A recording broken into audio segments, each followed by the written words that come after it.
Kenapa China rasa tergugat dengan satu negara kecil yang berada di selatan dia? Jadi sejarahnya, Taiwan ni dia dahulu bukan bernama Taiwan, tetapi satu pulau bernama Formosa. Formosa ini diberi oleh orang Portugis yang datang pada abad 17, di mana Formosa bermaksud pulau yang cantik. Portugis datang bagi nama, tapi dia pergi ke area Macau. Belanda selepas kalah perang dengan Perancis, dia kan ada satu pertubuhan VOC dia. So VOC ini dia pergi mencari tanah baru, sampailah di Pulau Formosa ini, dia kuasai Formosa bahagian selatan. Spanyol yang berada dekat Filipin, dia pergi pula ke Formosa belah utara. Belanda tahu, Belanda serang halau Spanyol. Namun tahun 1662, Kekaisaran Ming cuba menyerang balik Formosa itu di bawah pimpinan Cheng Cheng Kung. So berjayalah Belanda ni dihalau, jadi Cheng Cheng Kung berjayalah menguasai Pulau Formosa itu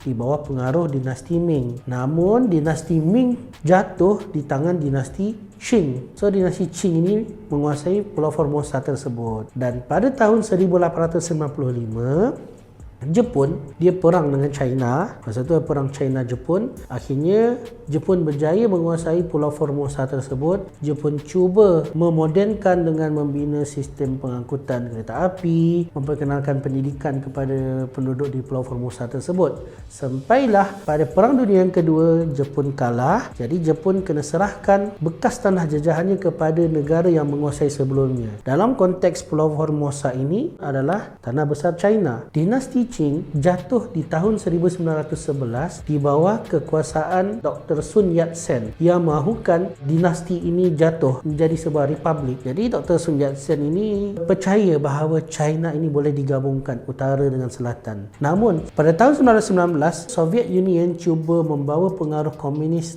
masuk ke China, maka tertubuhlah satu parti Kuomintang yang mana dia cuba mempengaruhi pengaruh komunis kepada China tersebut. Sementara Dr. Sun Yat-sen ini dia beraliran nasionalis. So apabila konsep ini bertentangan dan kemudian Dr. Sun Yat-sen meninggal dunia, digantikan oleh penggantinya Chiang Kai-shek. Chiang Kai-shek dengan partinya Kuomintang yang beraliran nasionalis ini cuba membunuh orang-orang beraliran komunis, sehingga terjadilah perang saudara tahun 1926. So berlawan Kuomintang menang di bawah pimpinan Mao Zedong sehingga memukul mundur pimpinan Chiang Kai-shek ini ke arah selatan. Dia memilih kuasa, dia dikembangkan di Pulau Formosa tersebut dan kemudian dikenali negara tersebut sebagai Republic of China. So dua negara Republik China, yang satu beraliran komunis beribu negara di Beijing, yang satu beraliran nasionalis beribu negara di Taipei. Selepas Perang Dunia Kedua, PBB atau Pertubuhan Bangsa-Bangsa Bersatu telah ditubuhkan dan salah satu pengasas dia adalah China yang dikenali sebagai Republic of China yang berada di Taiwan ini. Jadi Taiwan ini sebagai negara pengasas, jadi dah memang istilahnya dia orang lama, old school dekat PBB. Namun pada tahun 1971, Republik Rakyat China atau PRC ini dia tak berpuas hati. Dia kata itu bukan China yang sebenar. So dia